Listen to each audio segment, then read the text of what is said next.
Hey guys, this is Phil with Suncoast Remodeling. I just want to show you guys what I carry on me at all times when I'm remodeling. The first thing is my cordless drill. DeWalt makes a really tiny, compact version of a cordless. It's only 12 volt, really small battery, really lightweight, and I carry one on me at all times if I can, because you never know when you need a cordless drill. The next thing I have is a torpedo level.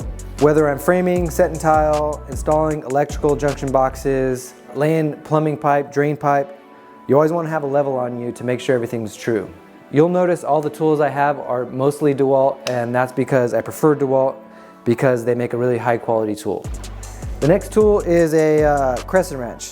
The brand is Crescent, but basically just some channel locks. You want to be able to grab finish nails out of some baseboards, tighten some piping, loosen some piping. The channel locks I use all the time for random stuff.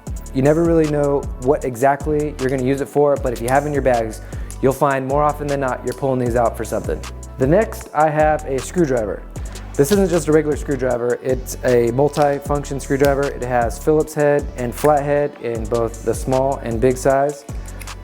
This is a must, and you basically have 4 screwdrivers in one. Next, you got a utility knife. This is my favorite utility knife. I've used many throughout the years. You'll notice it's Milwaukee. It's still my favorite because it's aluminum, it's super light, and you can store maybe 5 blades in the cartridge, and the ergonomics of it are really nice. So the next thing I always have on me is a fill stick, and these are used for filling in cabinet holes. This will fill in any hole, scratch, ding, or dent, and it's gonna look exactly the same finish as the cabinets you're using, if the cabinets are white, which they most likely are. So I always keep a white cabinet filler on me just to fill in any nick or scratch. As I'm remodeling, you might ding something, make a boo-boo, and this will make it go away. Next is my tape measure. I don't have a preference to a tape measure, Milwaukee, DeWalt. I lose them all the time, so I usually will have tons on the job site, and I'll just grab whichever one's next to me. And then I always have some sort of writing utensil to make marks. I always keep a contractor pencil on me. Everyone's got one of those. I keep a mechanical pencil. The mechanical pencil has a finer line than a contractor pencil. You never know when you're gonna be doing some finished carpentry or something like that. The last one is a Sharpie, just to leave a thick black permanent line. Next is a chalk line. This is a really tiny chalk line. It comes in handy all the time. I wouldn't use it for everyday use, using just if you're gonna be snapping a bunch of lines, but if you just need a line real quick, this thing is a lifesaver.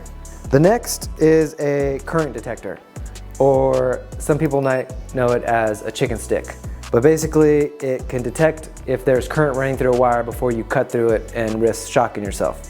So I always recommend having one of these on hand because you don't want to have to run to your bags. Just like all the stuff I have on my tool bags, it's just something to have on you at all times so that you save time from walking back and forth to your truck or your tool bags. The next thing is a stud finder.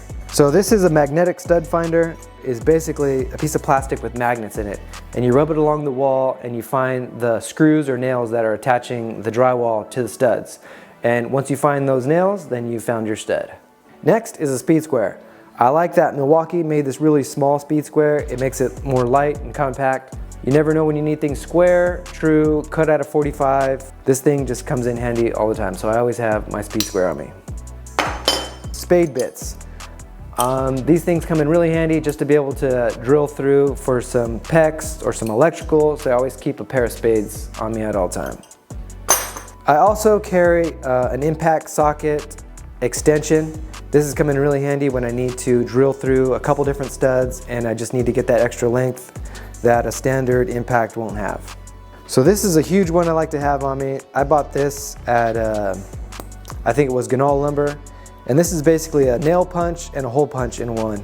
So say you just shot your nail into some baseboard and you didn't flush the nail. So with this punch, you basically spring load it and drive it all the way in. And also say you're about to drill into some new material. With this punch on the other side, same thing. Spring loaded, compact, don't need a hammer. This is a really cool tool. Definitely a must-have for your tool bags. I also have a cheap putty knife with me. I use it for all kinds of stuff. Spreading, nail hole filler, cutting, caulking, prying stuff. This little guy has come in handy all the time. So just keep a cheap $2 putty knife in your bags. I also keep a roll of electrical tape on me. It always comes in handy whenever I'm doing some sort of electrical work. It's lightweight, keep it in my bags, it saves me a trip from running to the truck. And then I always make sure I have a spot for my cell phone. So with all these tools, I try to stay lightweight so at the end of the day, you're not tired. So these bags I've made custom by just buying the smaller pockets with the belt from Home Depot. They're smaller than your traditional bags because your traditional bags are much bigger and bulky, and I've made these because I was able to carry all these tools in a really small, lightweight, compact format so that I'll wear them every day without getting tired at the end of the day. All right guys, thanks for watching. I hope this helps you with your own tool bag setup.